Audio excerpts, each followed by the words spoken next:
How's that sound? Hey, sounds good, man. In the back? Yeah.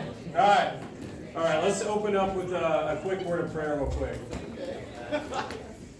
God, wow.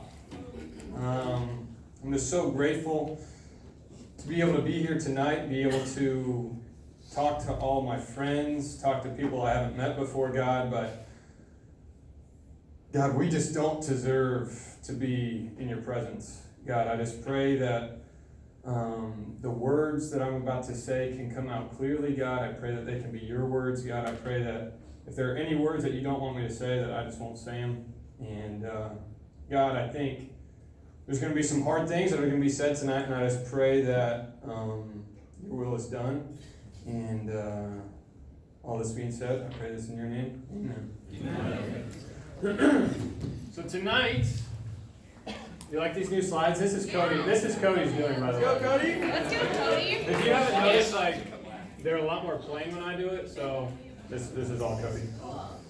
And shout out to Gabe for like giving up his studying space. He had this like perfect desk, and I was like, dude, can I have it? I have to finish my lesson. He was like, yeah, dude. So that was good. Wow, we love it. But tonight, obviously, we're talking about the kingdom, but we're putting a little twist on it.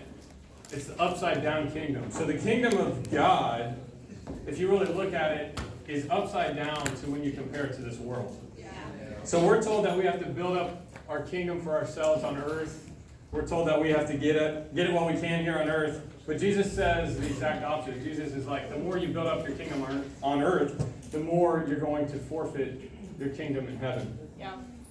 And so turn with me to Matthew 4.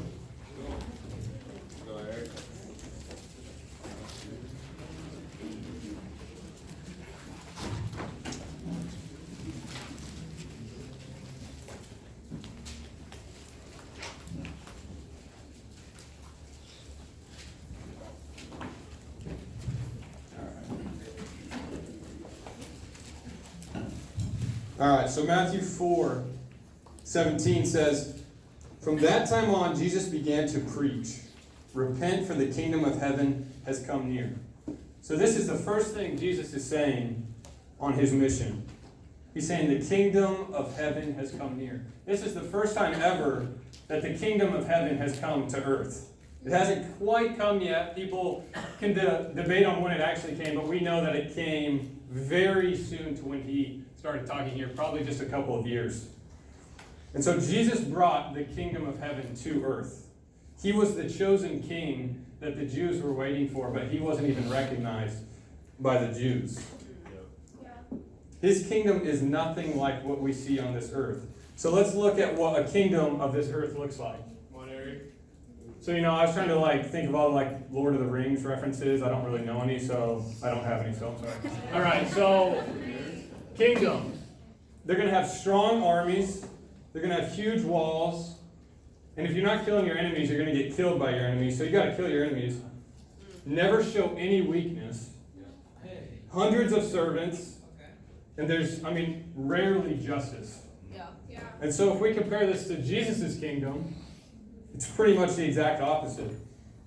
Instead of having a strong army, Jesus says to turn the other cheek. Jesus has no walls, and he says to love your enemies, obviously not killing them. He says, instead of showing weakness, or instead of never showing weakness, he says that you have to wash other people's feet. Instead of having hundreds of servants, he says you have to be a servant to hundreds, if not more. And there's always justice in Jesus' kingdom, not because of us, but because of Jesus. And so my first point, you're going to see this theme of upside down, but my first point is the upside down church. And so if Jesus is the king, he has to have a people. And so in the New Testament, that people is the church. It's the disciples, his people. And I think just like Jesus and how he would turn this world upside down with his kingdom, I think he would turn the church culture upside down today. If he was talking to us right now in 2020 in Atlanta, Georgia, he would be talking and turning over just upside down everything we have to talk about. So I have this picture of Jesus like flipping tables. It's not the best picture. Cody said it looks like Jesus is hitting like a nasty nay-nay or something, but I don't know. That's all I have. So Jesus here, Jesus would be, he would be flipping tables if he came to talk to us today. Yeah. We know we've got some stuff wrong. We have to. Yeah. And so the more that I was looking into this concept of an upside down kingdom, I kept thinking of all the things that we don't necessarily talk about as a church in this culture that Jesus talks about all the time. Yeah. And so there are things that you'd never hear talked about at church that I'm going to talk about today that might feel a little uncomfortable or whatever, but I honestly don't think Jesus wanted us to ever be comfortable. That might be a radical teaching, but so one thing I'm going to bring up right now is the concept of hell. So you don't really hear that word used often at church. We want to make it feel like no one's going to hell. You know, if you go to someone's funeral and it's non-religious, they're still going to talk about how the person is going to heaven. You know what I mean? It's just like, as a society, not even as Christians, we just don't even want to accept the fact that there is hell. Yeah. And so in Matthew 7, Jesus talks here and he says, in verse 21, "Not everyone who says to me, 'Lord, Lord,' will enter the kingdom of heaven, but only the one who does the will of my Father who is in heaven. Many will say to me that day, 'Lord, Lord, did we not prophesy in your name, and in your name drive out demons, and in your name perform many miracles?' Then I will tell them plainly, 'I never knew you. Away from me, you evildoers.'" That's kind of crazy. Yeah. That doesn't sound like Jesus in the first place, and then it really doesn't sound like Jesus because it sounds like these people are kind of doing awesome stuff. You know, but the more I thought about it, I'm like, dang, like how is Jesus saying this? I don't understand why Jesus would be telling these people that they're not going to enter the kingdom of heaven. But then I started to think, what would that look like for us today? And so I tried to think of what it would look like if someone was talking to Jesus today on Judgment Day, if today was Judgment Day, what they would say from a 2020 perspective. And I wrote this down. It says, "Lord, Lord, I barely missed church. I taught Sunday school. I sang in the choir. I prayed a prayer. My grandparents are elders in my church. My parents' faith is unshakable. I preached in your name. I swiped this random dude in the comments. And I posted the Bible verse of the day on my Instagram." You know what I mean? I think these things sound extremely spiritual. You know what I mean? And I think a lot of us can put our faith and a lot of our stock and our spiritual weight on these things that I just read right here. But they sound pretty similar to what Jesus is saying these people are going to tell him as well. And so obviously these aren't the telltale signs of someone who's going to heaven. Which is scary because that's what a lot of us do in the church today. And this is what we would say, you know, if Jesus said, you know, what did you do for me? These are the things that we would start naming off. And it's weird because I feel like we never talk about these things, but it's like, why wouldn't we talk about these things when we're Christians? And the whole point of a Christian is being like Christ, you know? So if Jesus talks about these things, I feel like we need to. And I think one of the scariest realities is there's people that go to church every day that aren't going to heaven. And so I think that is one of the scariest things to think about is there's people who think they're good, think they're okay with God, who go to heaven or go to church every week, but come Judgment Day, they're not going to be okay. And I think that's very scary. That's scary for me. And so it says, only the people who do God's will. And so what is God's will? We're going to get into that a little bit later. But in this situation, ignorance is not bliss. We have to study this out. So this goes to my second point, upside down doctrine. And you might be asking me, what the heck is doctrine? Doctrine is something that is a teaching or a principle that as Christians we live off of, which for us it's the Bible.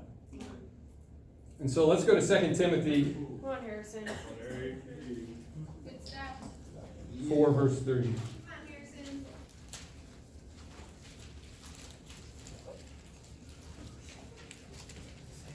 And it says, "For the time will come when people will not put up with sound doctrine."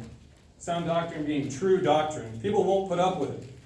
"Instead, to suit their own desires, they will gather around them a great number of teachers to say what their itching ears want to hear.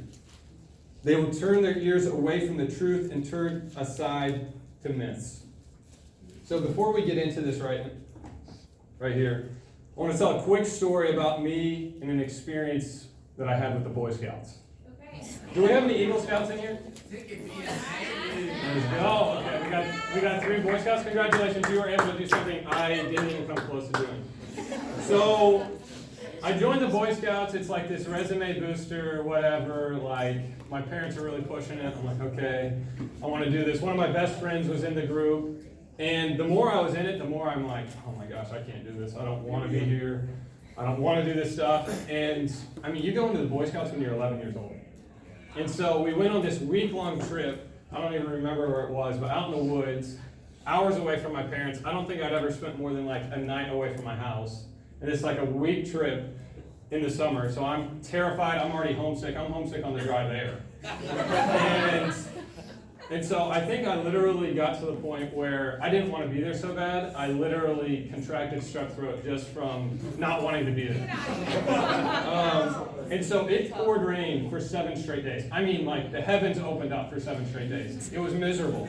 Our tents were like this high off the ground, and the water's just rushing through. And so we had these times where we had to go out and go do swimming and all this stuff. And I mean, like, the pond was like the muddiest, murkiest thing ever. It was so gross. I did not want to be there. And so with strep throat, I was like throwing up. I felt miserable. I had a fever. And so in the middle of the night, I'd be getting up to go to the bathroom. And the bathroom is literally like, there's stalls, but it's out in the woods, so there's just like this huge hole dug with like a bucket, and like you go into the bucket into this deep pit. So it smells so bad. It smells so bad. Half the stalls like don't have doors. And so I get out there and it is pitch black. I'm terrified in the middle of the night. All these nocturnal creatures are scurrying around, like moths the size of my face are going around.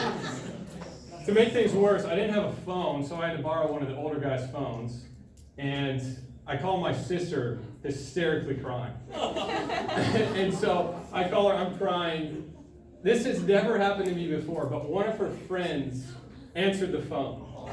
And so I'm like bawling my eyes out. I'm like, oh, please come get me. And this is probably like day 3. I'm like, oh, please give me, this is terrible. And then I didn't even realize that it was her friend on the phone, and she like swaps it over. My sister's like, what's happening? What's happening? And I've already been going on for like 30 seconds.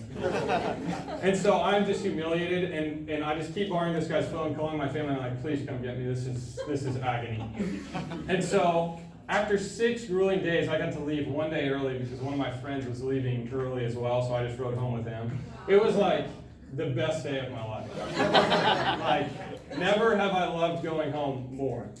And so the concept is, I really just wanted this resume booster. I wanted the title. I wanted to be a Boy Scout. I wanted to be an Eagle Scout. I wanted to be able to do all this stuff, whatever. But like, my heart wasn't at all in it.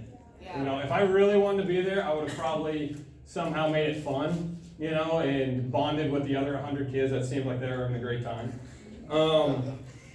And so I think this relates to what Paul is saying to Timothy here.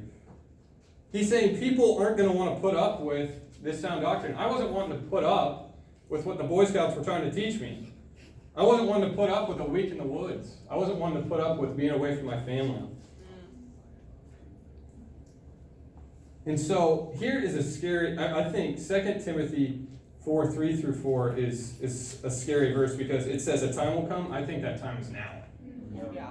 You know, I think this time probably has been almost forever, but like, this time is, I mean, we are in this time. There's no denying that. Yeah. People want to have their desires filled. And what may their desires be?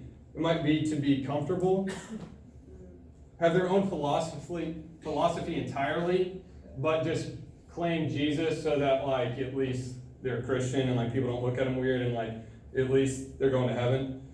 Or like, maybe they desire to wear a cross necklace, but never want to be open about or accountable for their sin. You know? And so, people desire things that the church might not necessarily be providing. Like Matthew 7, that's a hard scripture to swallow.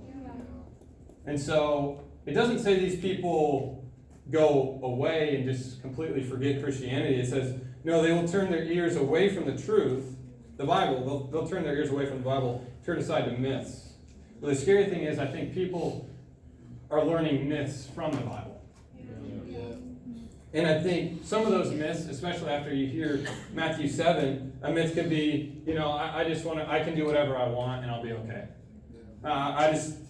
Matthew 7 doesn't apply to me. It just doesn't. I'm doing God's will. And so let's go over here to 2 Timothy, just continuing. It says, this is Paul speaking, but you keep your head in all situations, endure hardship, do the work of an evangelist, discharge all the duties of your ministry. So he's saying right there will be hardship. Right. For I am already being poured out like a drink offering, and the time of my departure is near. I have fought the good fight, I have finished the race, I have kept the faith. Now there is in store for me the crown of righteousness, which the Lord, the righteous judge, will award to me on that day. And not only to me, but also to all who have longed for his appearing. Paul talking about hardship in the church, that's a radical teaching. I think out of good hearts we want to convince people that sometimes Christianity is a walk in the park and you're going to get blessed in everything you do, because we want people to know God. But the reality is, it's going to be hard. Yeah. I mean, everywhere you turn in the Bible, if you read the Bible, you know it's going to be hard. There's no hiding that. That's an upside down doctrine. Paul was poured out. He was pouring himself out for Christianity for these people. He wasn't just showing up. Right. He was giving his everything. He knew where he was going. He knew he was going to heaven. This was a daily thing for him. He poured himself out every day for Christ. He knew where he was going. And he was longing for that day. He was longing for that day. And I think it's funny how it says right here at the end of verse 8, it says, but also to all who have longed for his appearing. He's saying, they'll get the reward as well. And I think a lot of us can read that and go, okay, well, I long for Jesus appearing, so I'm good. But if you're really longing for Jesus' appearing, you're not going to just spend your, college years having fun, waiting until you get older, and then, okay, I'll do the Christian thing then, and then whatever, I'll just, I'll go to a TNL like every once in a while, and do whatever now. But no, if you really were longing for him to be back right now, you would be pouring yourself out like Paul was. Right. Yeah. And I'm talking to myself when I'm saying these things. I think this is challenging stuff. I think we have such a loving Savior, but it comes with its challenges. We are in the kingdom. We are fighting for Christ. Come on, Harrison. I'll go, Eric. Good stuff. And so, this brings me to my third point. Upside down foundation. And so when Jesus comes, it's going to be too late. When we hear the heavens open up and whatever rapture sounds like, at that moment, we're going to get a pit in our stomach and we're going to know it's too late. Hopefully we are like Paul and we are just rejoicing that Jesus has come to earth. But for some of us, it's going to be too late. And in that moment, we're going to realize how pointless everything we were doing that wasn't following Jesus and pouring ourselves out for him. And so let's turn over back to Matthew 7. Go on, Harrison. So this is just continuing on from before. So Matthew 7, verse 24 says, therefore everyone who hears these words of mine and puts them into practice is like a wise man who built his house on the rock. The rain came down, the streams rose, and the winds blew and beat against that house, yet it did not fall, because it had its foundation on the rock. That everyone who hears these words of mine and does not put them into practice is like a foolish man who built his house on the sand. The rain came down, and the streams rose, and the winds blew and beat against that house, and it fell with a great crash. I think our foundation in church can kind of be like, okay, wherever has the best sermons, whoever has the best worship, that's where we're going to go, because, man, that 30 minutes, that was actually entertaining. That was kind of cool. I'm glad I went, But I think I hear that a lot of times at TNL and at North River too. It's like, oh man, what did you think of that lesson? Dude, it was great. Great, sweet. Awesome. Yeah, let's go get Taco Mac. It's like, we don't even talk about what the lesson just said. You know what I mean? If you go to Taco Mac and then talk about it, that's great, but it's not just about hearing it. It's about actually going out and doing it. Let's go, Harrison. I think, like I was saying, Sundays, it's like we stand up, we go to Taco Mac, we watch football, we just turn our mind off for the rest of Sundays. Tuesdays, what do we do after TNL? You know what I mean?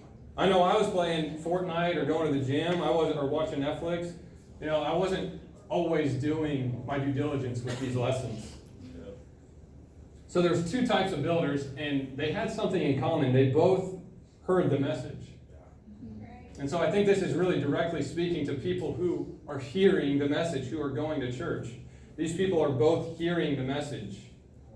Both heard the worship, both heard the sermon, both taught at Sunday school, both were in the choir. But just doing those things isn't really enough. You're just hearing the words. I mean, when you're getting corrected by your parents, and they're punishing you or whatever, and it's just like you're standing there just and one in one ear, one out the other, and it's just like nothing's sticking. Or when you're in class and your eyes are glazed over, and it's like, yeah, you might have got a college education, but you didn't really, did you put it into practice? You know what I mean? I feel that. And so, we were talking about what is God's will earlier in Matthew. What is God's will? God's will is for us to put it into action. We have to have our foundation on the rock. If we don't put our foundation on the rock, then we're just going to get swept away. Yeah. Just saying, Lord, Lord, didn't we do this? Didn't we do this? As we just go down the stream. There's a story of this beach house in Mexico. Years back, Hurricane Michael absolutely devastated the shorelines of Mexico. But there's this one house that's just perfectly standing and everything. So the news people found the owners and they interviewed them. They were like, so how is your house standing and no one else's is? And they were like, well, when we built our house, the code is you have to have everything just be able to endure 130 miles an hour. But if you know anything about hurricanes, they can get up to like 250 miles an hour. And so the code isn't really up to par with hurricanes. And so they went, no, you know what, when we're building this house, we really want it to be hurricane resistant. And so in the foundation, they dug the foundation like twice as deep, twice as strong. They didn't have any exterior things that would get blown off or damage the exterior. And so when they drove up after the hurricane, their house was still standing. They said it only cost them 20% more in the building to build it this way, but their house is still standing. They didn't just hear that it took 250 miles an hour to destroy a house. They actually put it into practice, and they built their house on the rock. You know what I mean? I think it's so cool how God gives us these illustrations in everyday life that we can just see how practical it really is to put His words into practice. And don't just put the words you hear at church into practice. Go read Matthew 5 through 7. Read the Sermon on the Mount. This is where we're getting a lot of our context from right now. I mean, this is absolutely incredible words from Jesus. This is Jesus' first sermon. This is His biggest sermon. I mean, it's 3 chapters of the Bible, and it's like, if you want to know what to do, don't just read it, but actually, if you read Matthew 5 through 7 and put that into practice, your life will change. And if you don't think it's hard, you're not doing it right. Yeah. So Harrison. And so we've talked about, upside down doctrine, upside down church, upside down foundation.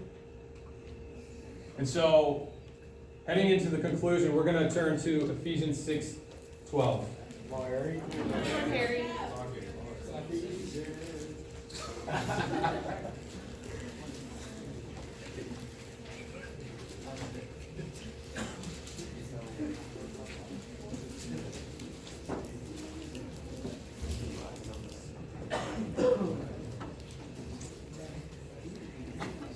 It says, Ephesians 6, verse 12, it says, "For our struggle is not against flesh and blood, but against the rulers, against the authorities, against the powers of this dark world, and against the spiritual forces of evil in the heavenly realms."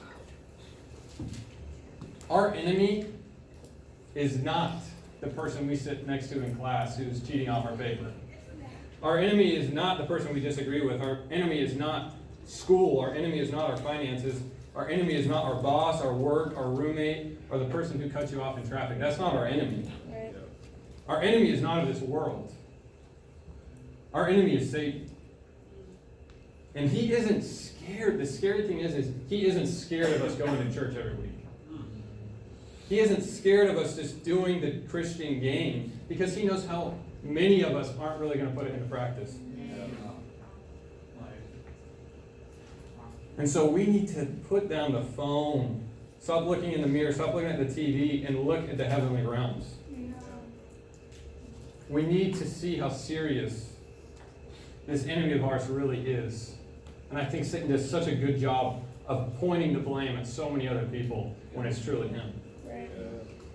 So I got this slide. This is a slide.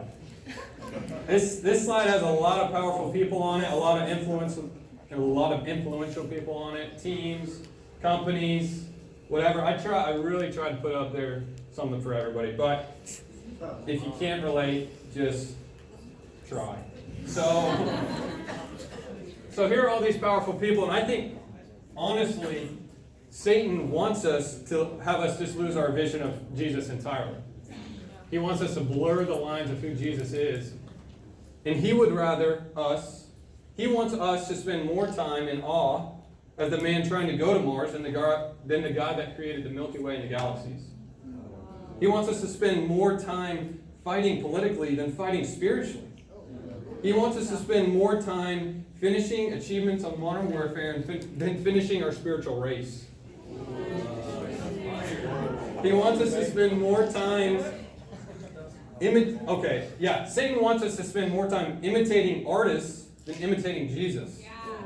He wants us to spend more time thinking about the NFL on a Sunday than thinking about the lesson that they just had in church. He wants us to spend more time trying to get 5Gs on our phone than trying to get to know the OG.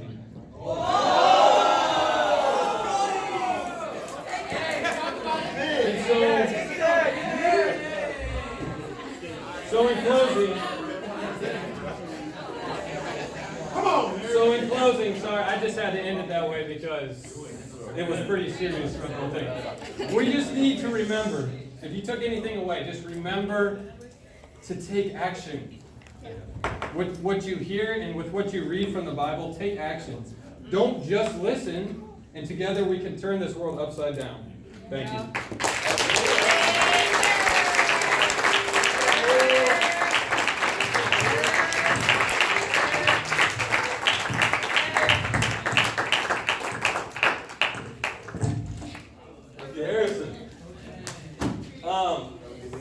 It's nice to have guys who are fired up and want to preach the word, isn't it? Yes, sir. I mean that was a challenging lesson right there. Harrison did not hold anything back, and I think the biggest thing that I want us all to take home is like we can't look to the future to try and put this stuff into action, try to put this stuff into practice. We have to do it right now. Like you have to take a lesson like this, evaluate your own life, and go, I'm either going to do this right now, or I better just give up entirely and just go full into something else in my life. Yeah. Like there's no reason to wait. It's always the best to choose to do it right now. But thank you so much, Harrison. We're gonna have some announcements come up, but before